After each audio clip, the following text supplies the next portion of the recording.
Olá pessoal, eu sou o professor Brenner e hoje nós teremos aula de atualidades.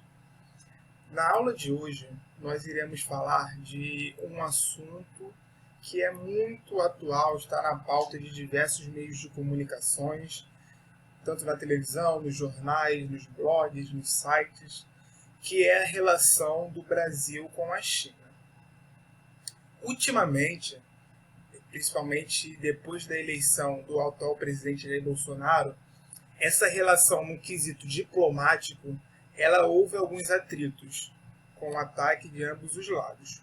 Porém, no que tange na questão econômica, em relações econômicas, essa relação ela continua muito forte, muito fortalecida e se intensificou mais ainda no período da pandemia.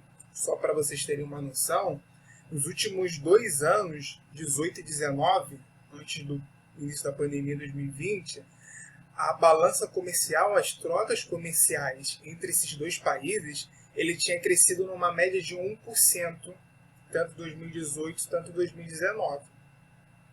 Só em 2020, no período da pandemia, ele cresceu 4%. Então, assim, é muita coisa, é bastante coisa. A gente está falando de números astronômicos, tá? Então, cresceu essa diferença aí bastante contundente. Então, apesar dos atritos, apesar das questões diplomáticas, ideológicas, a China continua e provavelmente continuará sendo o principal parceiro comercial do Brasil durante longos e longos anos.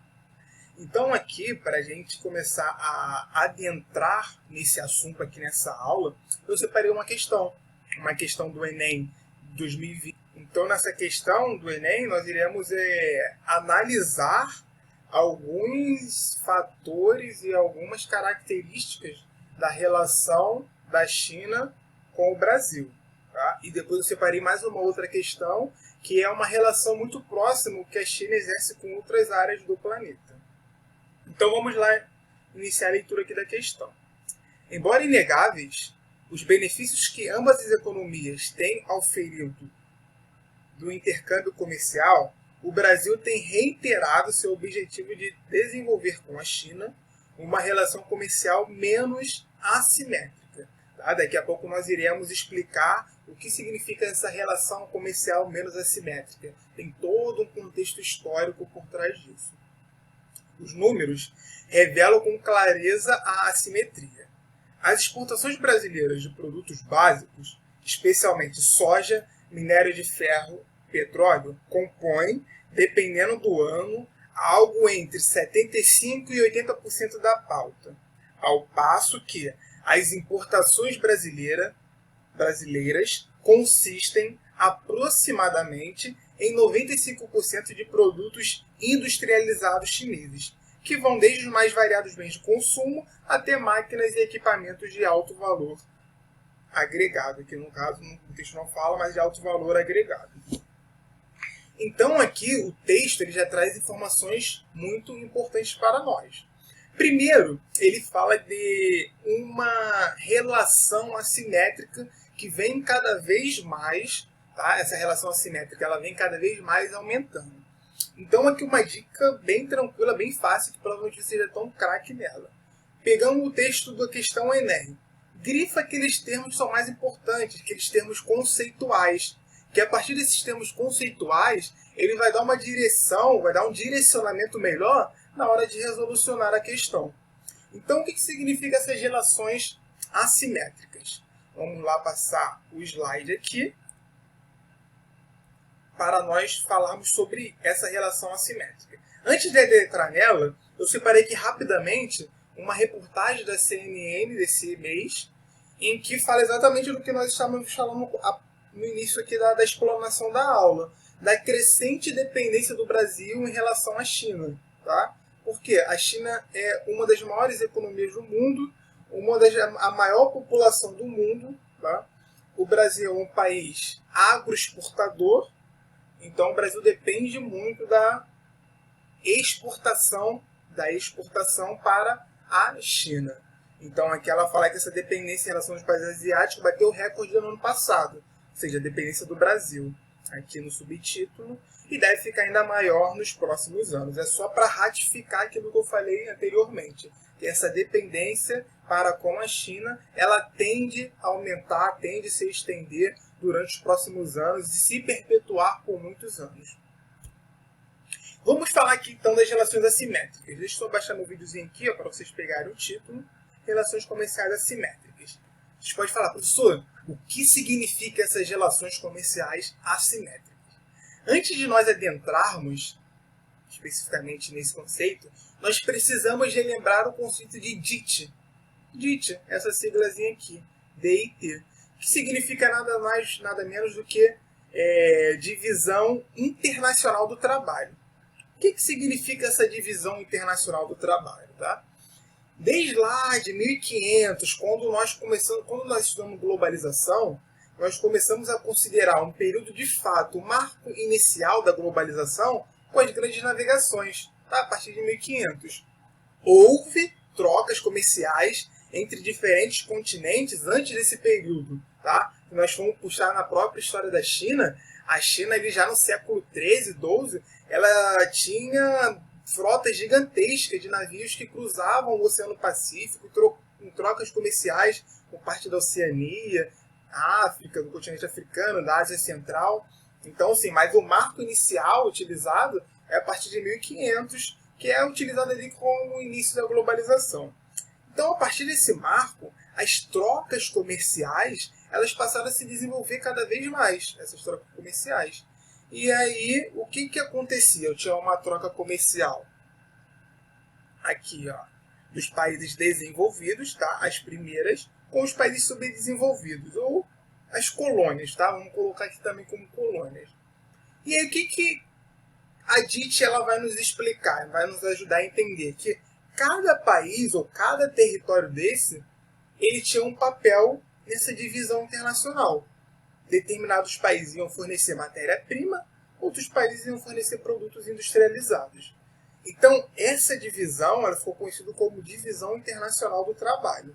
Então, nós temos duas DITs. A clássica, tá? Que é essa que eu acabei de falar, os países menos desenvolvidos, pobres ou as colônias, elas forneciam produtos primários, matéria-primas e alimentos. Já os países desenvolvidos, eles fornecem produtos industrializados, capitais, empréstimos e investimentos. Tá? Isso daqui vai ser a característica da DIT clássica e ela vai mais ou menos ali até a década de 80, de 1980. Depois de 1980, e aí com o aumento, a intensificação da terceira revolução industrial, surge uma nova DIT. Ela tem características um pouco diferentes. Como é essa nova DIT? Os países subdesenvolvidos, pouco industrializados aqui, eles vão fornecer produtos primários, alguns produtos industrializados, mas não são produtos com alto valor agregado. Tá? São produtos industrializados normalmente com baixo valor agregado. Em alguns casos vai ser até produtos com um certo valor agregado, porém que eles só montam esses países. Por exemplo, as indústrias maquiladoras que existem na fronteira dos Estados Unidos com o México, eles produzem produtos de alto valor agregado, de celulares, computadores. Só que a produção, o desenvolvimento dessa tecnologia, melhor dizendo, ele não é feito nessas indústrias maquiladoras. Ela só é feita a montagem. Todo o desenvolvimento de pesquisa ele é feito onde? Nos Estados Unidos. Então, é bom fazer essa divisão, essa distinção. E é que esses países eles vão mandar para os países desenvolvidos também certos capitais, os lucros, os royalties de produção e os juros da dívida. Ou seja, os empréstimos que eles pegam, eles vão pagar os juros para esses países desenvolvidos. Os países desenvolvidos, produtos industrializados, em geral de tecnologia superior, tá? Tecnologia de ponta, tecnologia e capitais, empréstimos, investimentos produtivos e investimentos especulativos. Então vocês viram que aqui, da DIT clássica para a nova DIT, há uma alteração no que tange as questões de capitais. O mercado financeiro, ou seja, nesse período aqui, nós estaremos adentrando no capitalismo financeiro. Então, o capital especulativo, o capital investimento direto, ele vai passar a ter um papel muito mais preponderante do que na DIT clássica. Então, essa é a divisão internacional do trabalho. Isso é importante nós entendermos porque ela está relacionada diretamente às trocas comerciais assimétricas. Por quê? Um país que está no lado de um país desenvolvido e outro país está no subdesenvolvido, as trocas elas não são justas. Elas são diferentes. O país desenvolvido ele vende um produto com um valor agregado muito maior do que aquele produto que o país em industrialização, subdesenvolvido, ele está vendendo para o país desenvolvido. Por exemplo, um país quando ele vende a soja e está comprando máquina, é uma relação assimétrica, entende? Porque a soja ela tem um valor agregado melhor do que um equipamento onde você emprega mais conhecimento e tecnologia. Então, essa troca do Brasil com a China ela é assimétrica nesse sentido. Voltando aqui na questão, rapidamente, nós vamos conseguir entender por quê. Olha só o que o próprio texto fala, que o Brasil ele chega a exportar cerca de tudo que ele exporta em um ano para a China, de 75% a 80% são produtos como a soja, tá? O minério de ferro e o petróleo. Ou seja, são produtos que têm um baixo valor agregado. Em contrapartida, a China ela exporta para o Brasil produtos mais variados, até máquinas e equipamentos de alto valor. Então há uma simetria nessa relação. Cabe aqui, galera, falar uma coisa que uma curiosidade, que às vezes é uma dúvida dos alunos, às vezes cai até em algumas questões do Enem, é o porquê a China compra tanta soja, né? Na China é muito comum, é muito característico eles consumirem carne de porco, eles consomem muito carne de porco. E grande parte da soja ela é utilizada para fazer ração para alimentar esses porcos. E aí, consequentemente, produzir a carne deles. E também eles utilizam muito leite de soja, eles consomem muito. Então, se grande parte da produção, grande parte da soja que é exportada para a China é utilizado para ração dos animais, principalmente os porcos, e também utilizado para produção de leite, de soja e seus derivados. Tá? E aí vai uma curiosidade. Então aqui, pessoal, a gente consegue entender do texto o porquê dessa relação assimétrica. Então a questão ela quer saber nada mais nada menos de uma ação estatal, tá? Uma ação que pode ser exercida pelo Estado, uma ação de longo prazo, capaz de reduzir essa simetria na balança comercial brasileira, conforme exposto no texto. Então aqui vamos às alternativas. Primeira alternativa, expansão do setor extrativista. O que seria o setor extrativista? O setor extrativista são as atividades que consistem em extrair qualquer produto que possa ser cultivado para fins comerciais e industriais. Ora, eu aumentar a expansão do setor extrativista vai mudar a simetria? Não vai mudar. Por quê? Eu vou continuar tendo produtos primários, que no mercado global são royalties, que normalmente têm baixos valores agregados, tá? E eu vou continuar comprando máquina. Então, essa alternativa ela não é uma ação estatal que vai diminuir essa simetria. Então, não pode ser a alternativa A. Incremento da atividade agrícola, mesma coisa. Eu incrementar a atividade agrícola, eu vou estar produzindo mais alimentos. E o alimento ele tem um baixo valor agregado. Então, eu vou continuar com a minha assimetria em relação ao que eu estou comprando da China. Diversificação da matriz energética. Ora, diversificar a matriz energética, o Brasil já tem uma matriz energética diversificada. Então, só a diversificação ela não vai mudar essa simetria. Até porque a matriz energética brasileira é uma das mais diversificadas do mundo. A maior parte da nossa matriz elétrica ela está pautada na hidroeletricidade, ou seja, produção de energia hidrelétrica. Tem um aumento vertiginoso da energia eólica, cada vez mais aumenta a energia solar, biomassa. Então já há essa diversificação. Bom, a próxima alternativa é a letra D. O que ele fala? Fortalecimento da pesquisa científica. Então aqui estará o nosso gabarito. Por que o fortalecimento da pesquisa científica? No mundo globalizado atual, no atual estágio do capitalismo financeiro e da terceira para a quarta, uma possível quarta revolução industrial, existe um conceito que é de suma importância para um país ele se tornar desenvolvido. que é o conceito de P&D, que significa pesquisa e desenvolvimento. Quando um país ele investe em pesquisa e desenvolvimento, ele passa a conseguir produzir tecnologia própria. E aí, quando essa tecnologia própria, que é produzida dentro dos centros científicos, tanto universidade ou incubadoras, enfim, startups, e essa tecnologia nova produzida no local nacionalmente, ela passa a ser produzida, feita em grande escala, aí sim você começa a ter um produto de alto valor agregado na sua pauta de exportação, e isso significa o quê? Uma maior lucratividade e uma maior entrada de capital para o país, que pode ser realocado para as outras áreas onde estão necessitando. Então eu vou dar aqui um exemplo para vocês da própria China. Tá? A China ela é um país, é um império, né, milenar, a China.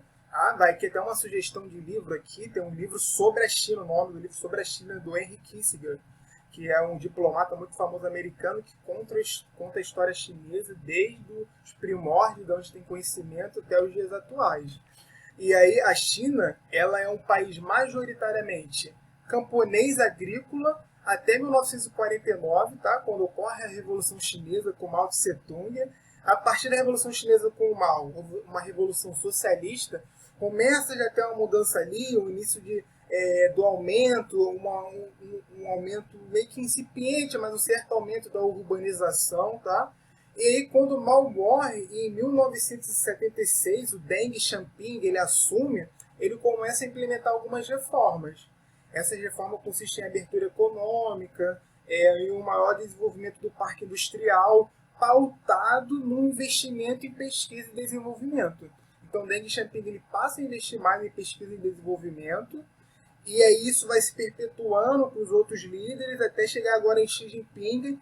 E aí ele começa a investir grandemente em parques industriais e principalmente nos centros universitários e nos centros tecnológicos. E, por exemplo, em Xangai, com dinheiro estatal, o Xi ele investe em uma incubadora de novas tecnologias. E aí ele atrai uma mão de obra, não só chinesa, mas do mundo todo, para desenvolver tecnologias nacionais, para desenvolver tecnologias que serão registradas e patenteadas pela China, para que futuramente elas possam ser produzidas em massa e cada vez mais gerar um alto valor agregado na pauta de exportação da China. Então, assim, algumas cidades como Pequim, Xangai, Cantão, eles terão esses centros de produção de alta tecnologia. Então, investir em pesquisa e desenvolvimento é um ponto primordial para dar uma guinada, uma virada nessa relação